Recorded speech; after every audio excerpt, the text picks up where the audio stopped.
Hello my dear pharmacy friends, welcome to Pharma Job Alert YouTube channel. So guys, if you are looking for job updates like this, subscribe to our YouTube channel and also turn on the notification bell icon. So coming to the vacancies from Finecure Pharmaceuticals Limited, they are looking for machine operator. Qualification is ITI or diploma, 2 to 5 years experience in capsule filling machine and compression machine. Production officer, B.Pharm or M.Pharm, 2 to 5 years in manufacturing department. Supervision of granulation, compression, coating and capsule areas. And the next area is packaging. The role is operator, IT or diploma, and quality assurance, IPQA, Bpharm, Mpharm, pharmaceutics, QA or chemistry candidates, 1 to 3 years of experience in line clearance, sampling, in process quality review of documents.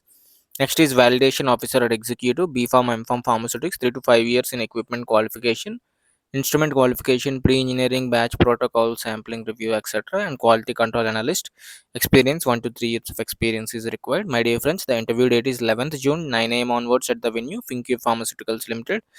So here you can see Ahmedabad.